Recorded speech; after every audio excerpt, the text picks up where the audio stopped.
Hey everyone, so I have pulled off here in Lowell, Ohio on my way home from work to teach you guys how to find a geocache. I found one that I like. It has had recent activity, somebody's found it recently, and it's not too far off the road, so let's go see if we can find it. Okay, so my GPS brought me here. I'm not sure what you would call this, but it brought me there. It said it's going to be a gnome or be gnome related, so I don't know if the container is going to have a gnome on it or it's going to be a gnome with a log in it. I guess we'll find out. I think it's pointing me towards the guardrail. And we did find it.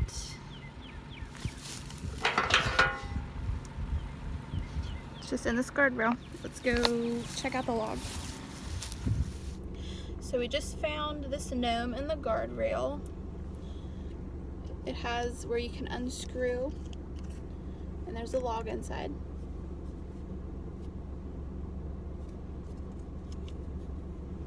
It has other people's names. That's how many people found it since the log's been replaced.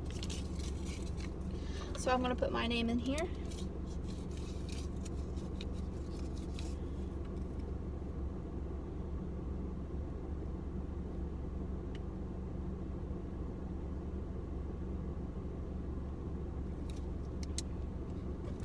We're gonna roll it back up and put it back in this gnome's little tube.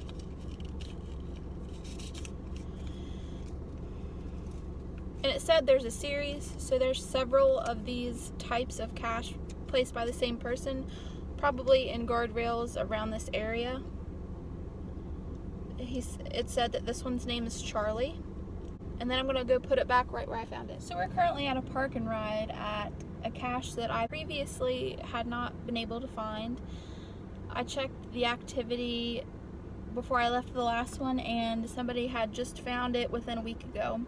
So we're gonna try and find it again. This is a point to tell you that I'm along Route 60, which is a very busy road. And like I said, this is a park and ride, so there's people in and out of this.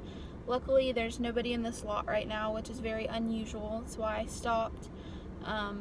You need to be careful for other people or what geocachers call muggles. Anyone who sees you looking for the geocache. They could be people that want to destroy your geocache or screw with it or just mess it up. You have to be very discreet, and this is going to be very hard to do since I'm right next to this busy road. So I did find it. It is this. Let's go log it. So we did find this park and ride cache. I didn't think I'd find it. It's 2 bottle caps.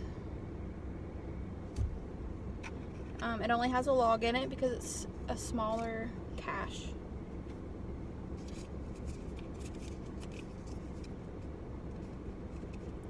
It was harder to find because the coordinates were off just a little bit. I'll sign it.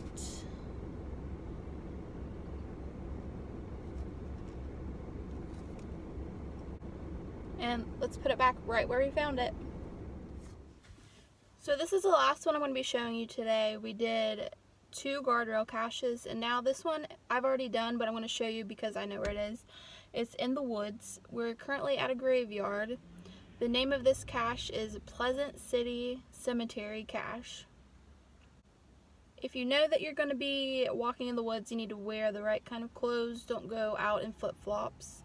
Wear jeans, get a long sleeve shirt so you don't get poked with briars. And always, if you're finding a cemetery cache, be respectful.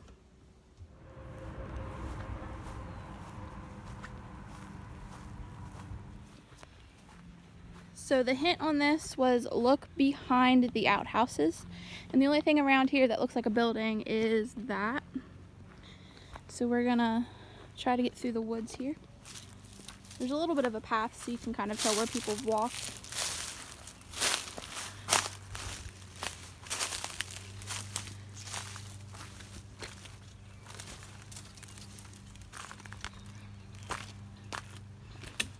Okay, so here's the outhouses they were talking about. It said it was in an old tree. since I already know where it is, I'm just going to take you straight to it.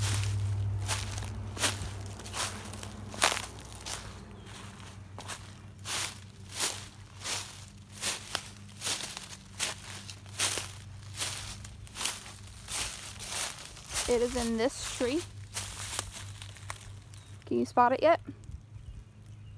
No? Because it's well hidden.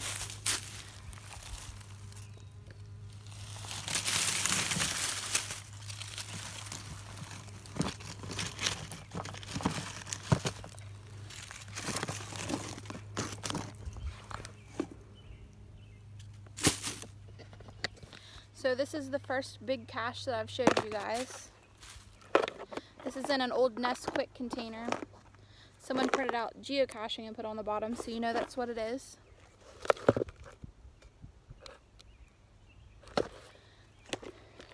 This has your log in a bag so it doesn't get wet. Someone put a flashlight in it, a bracelet, I think this is a nose ring. Somebody put a nose ring in here. There's a little bit of trash. Don't put trash in these. It's not cool. Nobody wants to find trash. An eraser and a crayon. So if this was my first time finding this, I would take the log out and I would sign it. My name's already on this. If I had other little things to trade, I could take one of these things and put something that I brought back in it. So then you seal it up after you're done and hide it again. Make sure you hide it just where you found it before.